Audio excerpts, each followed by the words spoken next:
السلام عليكم ورحمة الله تعالى وبركاته. الله أكبر الله أكبر الله أكبر الله أكبر أشهد أن لا إله إلا الله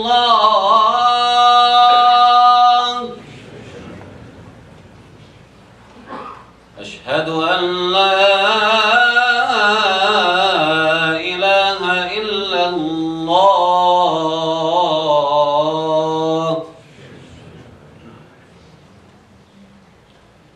أشهد أن محمدًا رسول الله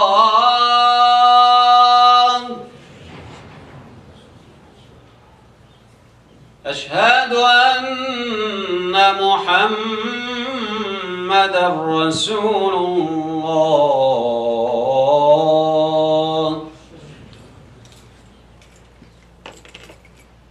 حي على الصلاة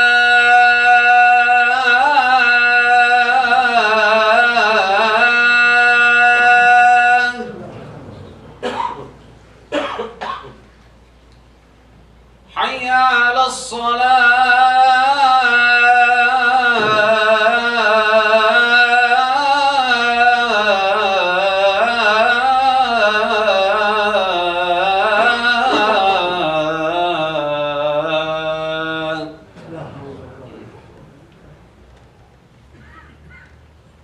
حي على الفلاح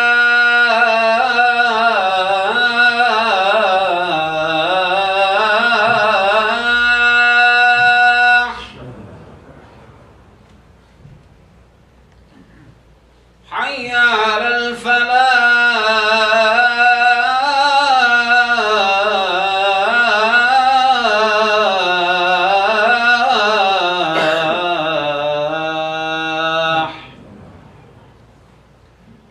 الله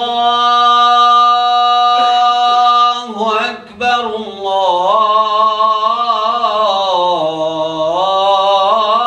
الله أكبر لا إله إلا الله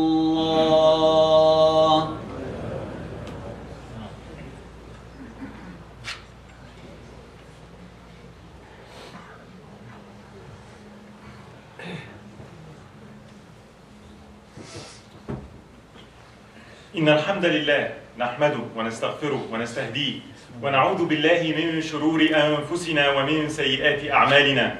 من يهدي الله فهو المهتد ومن يضلل فلن تجد له وليا مرشدا. وأشهد أن لا إله إلا الله وحده لا شريك له وأشهد أن محمدا عبده ورسوله. رب اشرح لي صدري ويسر لي أمري واحلل عقدة من لساني يفقه قولي. وبعد, Allah subhanahu wa ta'ala, the most compassionate, the most gracious, Ar-Rahman Ar-Rahim, in the Quran, after Bismillah Ar-Rahman Ar-Rahim, says, addressing all mankind, all humanity, يا أيها الناس إن وعد الله حق فلا تغرنكم الحياة الدنيا ولا يغرنكم بالله الغرور. Oh mankind, oh human race, everyone, believer, non-believer, Muslim, أيها الناس, a statement من الرحمن الرحيم. إن وعد الله حق. Verily, surely, the promise of Allah subhanahu wa ta'ala is real, is haqq. Allah is al-haqq. Jannah is haqq. Hellfire is haqq. The hereafter is haqq. Whatever Allah tells you, the promise of Allah is real. Something that it is always there, does not change. Do not be deluded. Let not the journey of this life, let not the worldly affairs, let not your emotions, your feelings, your state delude you, disorient you from this fact. فَلَا يَغُرَّنَّكُمْ وَلَا يَغُرَّنَّكُمْ بِاللَّهِ الْغَرُورُ. Do not let anything take you away. Do not lose sight. Maintain your focus on the real thing, not on the illusions. And when we go through the journey of this life, yes, some people, when we go through this life, the glamour of this life, glamour, It's beauty outside. Good, not necessarily material. Good things, feelings, a state of bust, happiness, good children, good time, nice house. We all want that. But sometimes the glamour of this life can delude me, can make me stop my journey to Allah subhanahu wa ta'ala, might take me away from Allah subhanahu wa ta'ala. But what I want to be speaking about today is not that portion. It is on the other side, the other extreme. There is another thing that causes many of us, it deludes us. It causes us to lose focus from Allah subhanahu wa ta'ala. It makes us stop the journey to the divine. Stop growing spiritually. What am I speaking about? The negative experiences of this life. Many people are not deluded by the glamour of this life. You know what deludes them? You know what takes them away from Allah subhanahu wa ta'ala? He's a good Muslim. Depression, sadness, a loss of a loved one. I loved him so much. I want something, I'm not getting it. I'm not, somebody who made me so angry, I cannot get rid of my anger, I'm so upset, I'm so focused on it, to the extent those negative experiences of life provide me with a hurdle. They're a hurdle between me and the divine. I stop my journey. The premise that if I'm sad, if sadness happens, I better stop, fix it, and then continue my journey. But what happens? It's okay to try to fix. What happens if I fail? A person who's sick. Yes, if I'm sick, I go to the hospital. But what if my disease is chronic? What if I have diabetes? Should I say I'm never going to leave the hospital time? No. You have to continue your life with your disease. It should not cut you from Allah subhanahu wa ta'ala. And the saying of the Salaf, Siru ilallahi urjan wa makasir. Continue to walk to Allah subhanahu wa ta'ala. Even if your leg is broken, your hand, فَإِنَّ إِنْتِظَارَ الصِّحَّةِ بِطَالَةٍ. Waiting to be intact is like being homeless, being jobless. Walk to Allah in all conditions. But my topic today is one interesting thing. Allah subhanahu wa ta'ala created the human being for himself. We were created to experience Allah subhanahu wa ta'ala. This life, whatever is here, this is but a stage, an opportunity. The life of this world is an opportunity to know Allah subhanahu wa ta'ala. An opportunity to please Allah subhanahu wa ta'ala. As I walk through this life, I will experience negative things. Look, if you love anyone, I'm going to experience sadness. I love my children. I love my father. I love my mother. Can it be that I'm going to pass through the journey of this life without losing a loved one? Sometimes we suffer because we have wrong premises.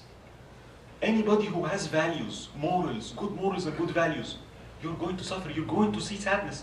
Scholars say that we don't like sadness, yes, but sometimes it's bound to happen even for a believer. Did the Prophet ﷺ, was he sad? Yes. But you know what's the question? What are you sad about? Sadness.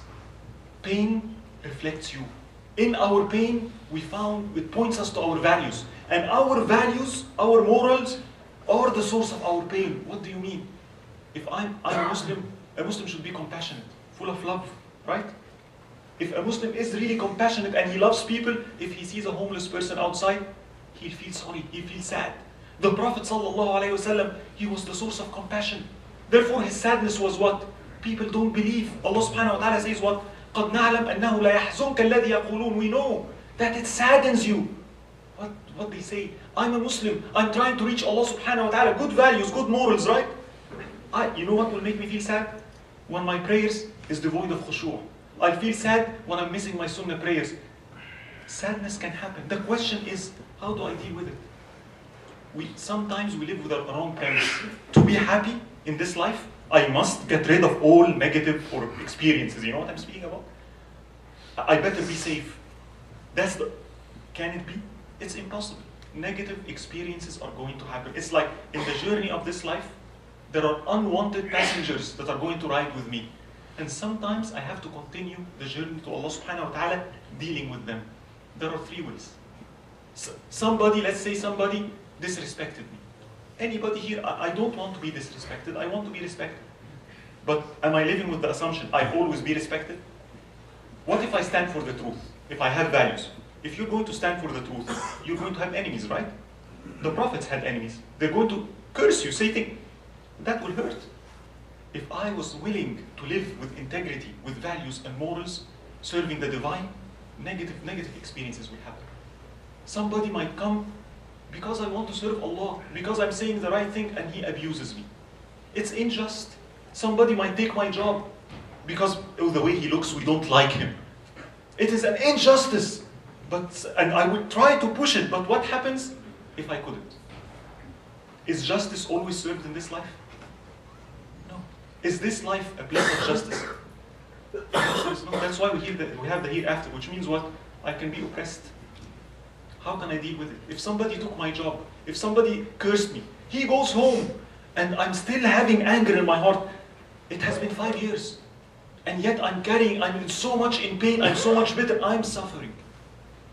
You see what I'm speaking about? How can I get rid of this negative experience? Somebody makes me angry. I'm upset. They tell you there are 3 ways. 1, express it, exteriorize it, hit the wall, right?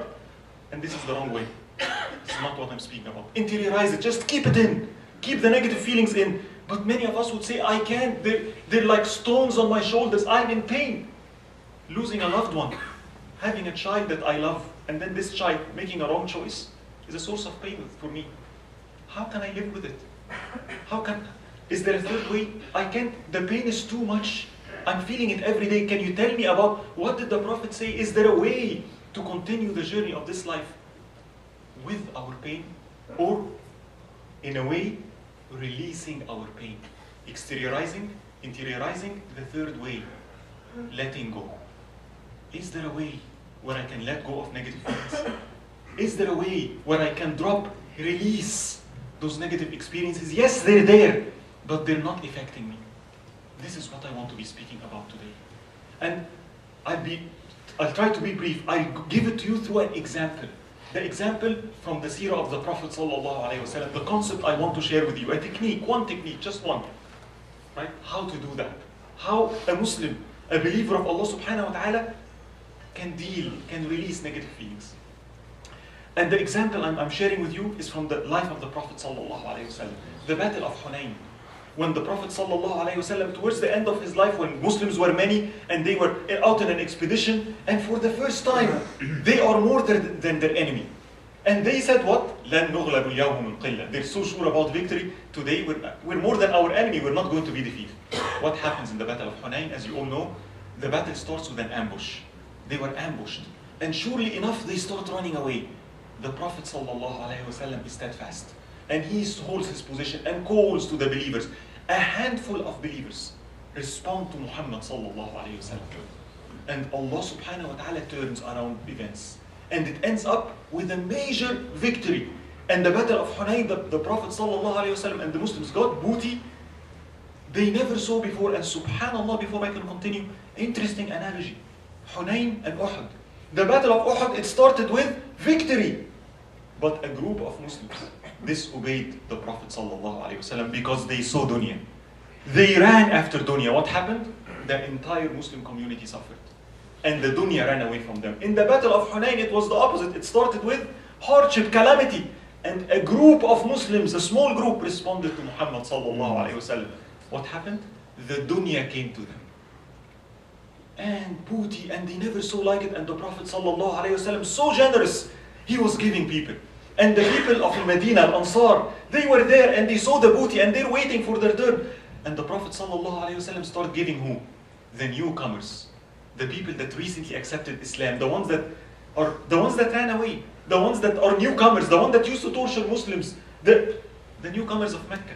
And he would give them 100 camels, and one of them would say, 100 for my child, and 100 for your child, 100, 200, 100, and the Ansar are looking. And then all of a sudden, he gives to the people of Mecca, those newcomers, everything. And the Ansar, the people that was with the Prophet ﷺ all the time, zero, nothing. Now what happened? The Ansar, the righteous companions of the Prophet ﷺ, what did they say? يُعْطِيهُمْ وَسْيُوفُنَا تَقْطُرْ مِنْ دِمَائِهِمْ. He gives them. And our swords are still dripping from their blood. We were fighting yesterday. غَفَرَ اللَّهُ لِرَسُولِهِ. May Allah forgive His messenger. Do you understand how? May Allah forgive His messenger, right? Now what happened? They found something in their heart, negative feeling. Something regarding who? Muhammad sallallahu alayhi wa sallam. Dunya came and it entered their heart. Unlike us, one of them, Sa'd ibn Ubadah, He did what many of us would not do. He ran to the Prophet sallallahu alayhi wasallam, doing what?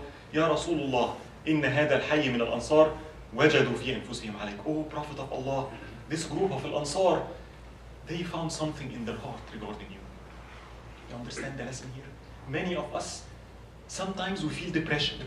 I'm depressed. But wait, a good Muslim must not feel depressed. So now I'm depressed that I'm depressed.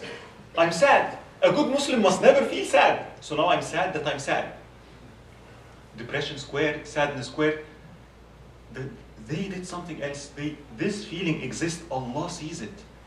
So what the solution is? Go and acknowledge it. Yes, yeah, oh Prophet of Allah, we felt something regarding you.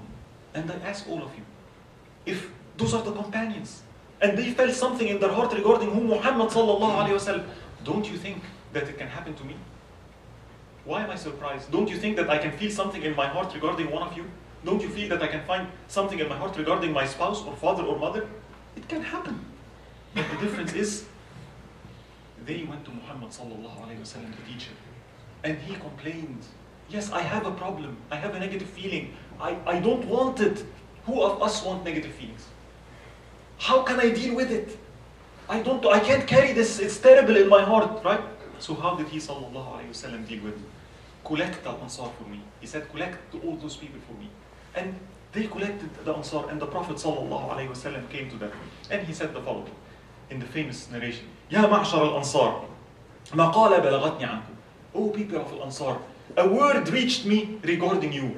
Wajda wajadtumuha alayya fi anfusikum. That you find something regarding me in your heart. Some ill feeling, negative, right? And then the Prophet ﷺ started telling, أخبروني معشر الأنصار, tell me people of Al-Ansar, and they polite, see the adab. And then he said the following sallallahu alayhi wa sallam, ألم تكونوا ضلالا فهداكم الله بي وعالا فأغناكم الله بي وأعداء فألف الله بين قلوبكم بي.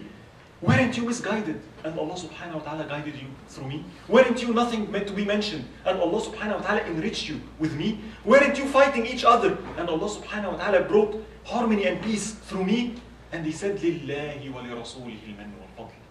To the Prophet sallallahu alayhi wa sallam and to Allah's all favors, indeed, O Prophet of Allah. And then the Prophet sallallahu alayhi wa sallam said, أخبروني معشر الأنصار. أخبروني, tell me, and said, نخبرك بماذا يا رسول الله? And then he says the following statement. لو شئتم أما والله لو شئتم لقلتم ولا صدقتم ولا صدقتم. If you want, you could have said, and it is true, and people will witness that it's true. أتيتنا مكذبا فصدقناك ومخذولا فنصرناك وطريدا فآويناك. You came to us, people belied you, we believed in you. You came to us, they kicked you out, we let you in. You came to us needing help, and we helped you. First they start, no, Prophet, don't say that. لله ولرسوله المن والفضل. No. And then the Prophet sallallahu alayhi wa sallam, the key I want to share with you, he said the following. أوجدتم علي يا معشر الأنصار. Did you really find something in your heart regarding me, يا معشر الأنصار? في لعاعة من الدنيا, regarding something of the life of this world, camels, sheep, dollars, pennies. أعطيتها قوم, I gave it to people that their Islam is weak, their Iman is weak, so I can strengthen their Iman and Islam. And I left you for your Iman and your Islam. And then he sallallahu alayhi wa sallam says this, and please, this is the center of it. ألا ترضون أن يرجع الناس بالشاه والبعير وتعودون أنتم برسول الله تحوزونه إلى رحالكم. Wouldn't you be happy? Wouldn't you be content that yes, people turn back with red camels, red Ferraris, right? Dollars, cows, sheep, and you return home with the Prophet sallallahu alaihi wasallam side with side beside you? And then he sallallahu alaihi wasallam told them, يا معشر الأنصار لولا الهجرة, hadn't it been for immigration, لكنت امرؤا إنصاريا, I would have been one of you. And then he said, if people, all people were to go on one side, and Al-Ansar were to go on the other side, I will go with Al-Ansar. And then he raised his hand, اللهم اغفر للأنصار وأبناء الأنصار وأبناء أبناء الأنصار. Oh Allah, forgive Al-Ansar, forgive the children of the Ansar, forgive the children and the children of the Ansar. The hadith says, everyone broke in tears. And one word, Radina, Radina, Radina. We're happy, we're content. What am I sharing with you? What happened? Where are the negative feelings? Where are all the dunya that entered their heart? Sometimes it has a grip and I can't let go. What did he do? How did they, all of a sudden they're saying what? We're happy, we're happy, we're happy. This hadith is for me and you. This hadith of the Prophet ﷺ is for me and you. When I find everybody's having a house but me, everybody's having good children but me, everybody's getting married but me, everybody. What happens when I don't get what I want? Is it a source of pain? Everybody's getting but not me. ألا ترضون? Wouldn't you be happy that yes, Allah يعطي الدنيا لمن يحب ولا يحب. Allah gives dunya to people that He loves and do not love. But iman, He gives to people that He loves. Wouldn't you be content? The one sitting here, yes, they have what they have. But you are the follower of Muhammad sallallahu alayhi wa sallam. That Allah gave you, La ilaha illallah Muhammad Rasulullah, that you can pray sunnah.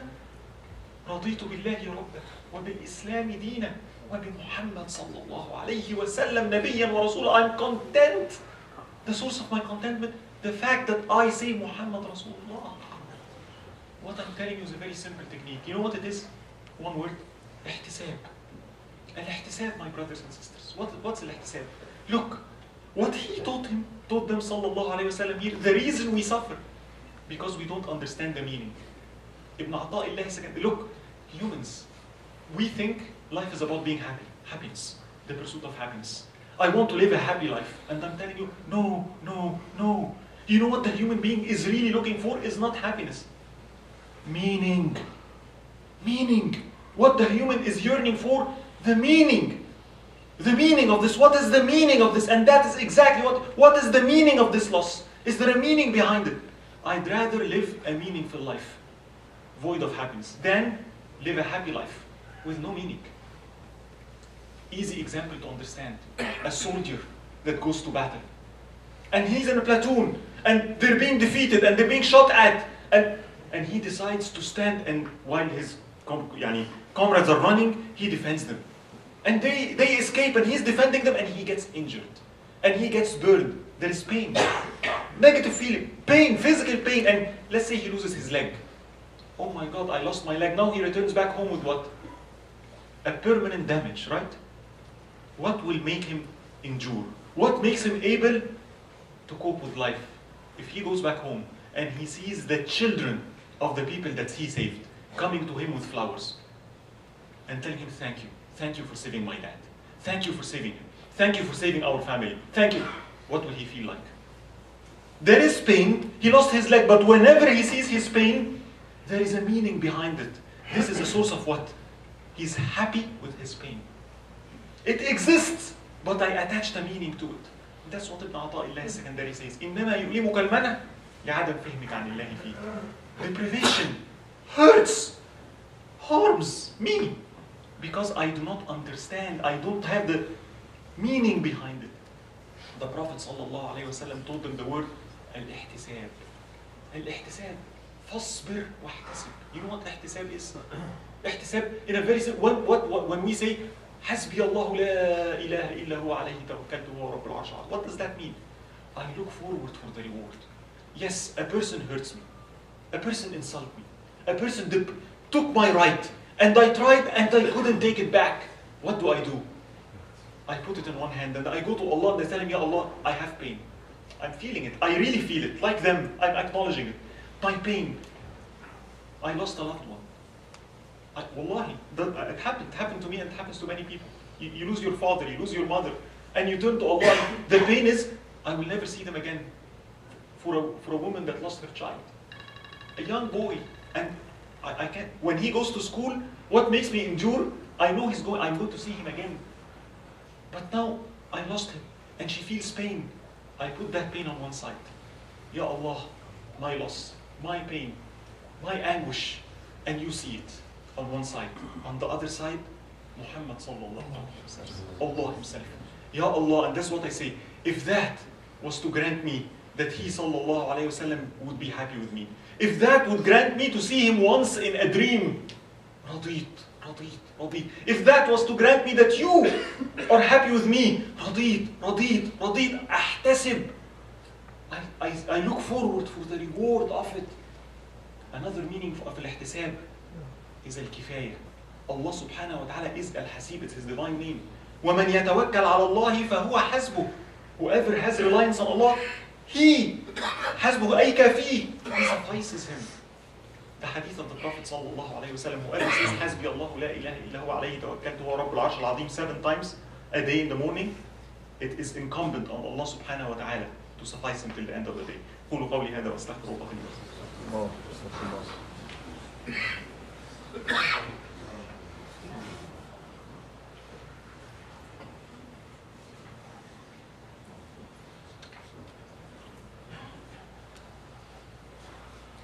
بسم الله والحمد لله والصلاة والسلام على أفضل المرسلين سيدنا محمد وعلى آله وصحبه الطيبين الطاهرين وبعد. Once there was a sheikh in Iraq, and a person came to him to ask him a question in fiqh. And he asked the question, and the sheikh answered. The answer is this and that and that. One of the people attending said, wait a minute, Al-Hassan al-Basri, Hassan al-Basri, the great tabi'i, said something opposite to you. And that sheikh looked and he said, أخطأ الحسن البصري. Al-Hassan al-Basri made a mistake. The correct answer is what he said. One of the people attending, he heard what did he say? Al-Hassan al-Basri made, so he stood up and said, you say Al-Hassan al-Basri made a mistake? And then out of anger, what did he do? He cursed him. And he cursed him with, he said actually, terrible, Yabn al-Zaniya, the son of an adulterer woman. He cursed what? His mother. If that was me, what would happen? Yeah, I would be angry, I would try to, it would be a fight. Right? But that sheikh, you know what he said? He looked down and then he said the following. Allahu ya'lam anna ummi laysat kama taqul. Allah knows that my mother is not like what you say. Na'am, akhta al-Hasan al-Basri. Yes, al-Hasan al-Basri made a mistake. The opinion I gave you is not my opinion. It is the opinion I heard from Abdullah ibn Abbas, the companion. You know that sheikh, who he was? Imam Abu Hanifa. Why am I saying this story? What? He was insulted. If somebody insults my mother, it's wrong. How did he release? How was he so calm? What sufficed him? You know what sufficed him? Look what he said. Allahu ya'lam anna ummi. Allah knows. أَوَلَمْ يَكْفِ بِرَبِّكَ أَنَّهُ عَلَى كُلِّ شَيْءٍ شَهِيدٌ. Doesn't it suffice you that Allah knows, Allah witnessed everything? وَكَفَى بِاللَّهِ شَهِيدًا. It suffices me. Ya Allah, you see my pain. I can release that way. أحتسب عند الله سبحانه وتعالى. واصبر واحتسب. 2 minutes left. Just one comment. I was given so many things to tell you. Announcements. I don't know how I'm going to do it. But one thing, please. Whenever we have negative feelings, one thing that we must never let happen. That a negative feeling, pain, makes my journey to Allah stop. Rather, it is the opposite. They say you have to be watchful. Watchfulness, مراقبة الله سبحانه وتعالى. مراقبة الله سبحانه وتعالى في السير إليه على الدوام. That I'm watching, the first level of watchfulness is that I'm watchful, my journey to Allah subhanahu wa ta'ala is always proceeding in all my states. If I'm feeling something negative, you know what's our problem? We stop. Let me deal with my negativity first. Go to the masjid, brother. No, I'm feeling so bad. I have to fix it first. من جعل الهم هما واحدا كفاه الله سائر همومه. Whoever made his concern one, Allah suffices him the rest. The solution sometimes is the opposite. Focus not on the negative feeling. Is my journey continuing? If the answer is no, that is the time when I lose a loved one, when I lose my job, when I have a financial, that is the time to volunteer. That is the time to go feed the homeless. And that's one announcement we have. Please look at it, 211 outside. You know why? Because life has a meaning. It has a meaning. I have pain, but pain goes away and the meaning stays. I finish in this last minute with one, actually I give you a personal example to relate it. From our time, something that happens to me, personally, 2 minutes. Yeah. Long time ago, I work in the semiconductor industry. Long time, and it was a crunch and I had hard time at work, right? And my daughter was 1 year old. And I go back home and my daughter doesn't want to sleep. You have kids, you know what I'm speaking about? And she does not sleep till I carry her and I have to walk her like for half an hour. I'm exhausted, I'm tired, and here she is crying, and I'm tired. And sometimes, you know what I'm speaking about? Sleep! And she's not sleeping, right? And I have to carry her and walk her for half an hour. You have two choices. One, where is my wife? Right?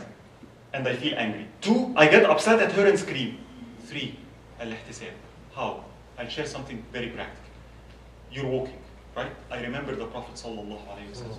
He said, whoever says Subhanallah wa bihamdi, a tree is planted for him in Jannah. Whoever says Subhanallah wa bihamdi 100 times, all his sins are forgiven. So while I'm walking, what do? I put my daughter, and this I did, I put her here, her heart by my heart. And I start saying what? Subhanallah wa bihamdi. It's hard, I'm in pain. It's difficult. Subhanallah wa bihamdi. But I imagine, every time I say Subhanallah wa bihamdi, a tree is being planted in Jannah. Ihtisab. And then I started making the dua, Ya Allah, make me the one that on the day of judgment, take her by the hand and make her enter Jannah and show her the trees that have been planted and tell her, oh my daughter, those were the trees, this forest now that I planted with you when you were 1 year old. Subhanallah wa bihamdi. Now, why am I saying this? My daughter is 12. It's 10 years ago. The pain is gone. What remains? The sweetness. I look back on, this was a painful experience, right? But now when I look back at it, what do I say? Where were those days? Meaning. We have to live a meaningful life. We have to have ihtisab. We have to imagine the hereafter. قولوا قولي هذا استغفر الله لي ولكم. اللهم يا من وفق أهل الخير إلى الخير وأعانهم عليه وفقنا إلى الخير وأعنا عليه. اللهم ارزقنا توبة نصوحة تطهرنا بها جسدا وقلبا وروحا. اللهم رد أمة محمد إلى لا إله إلا الله محمد رسول الله وصلى الله على محمد وعلى آله وصحبه وسلم وأقم الصلاة.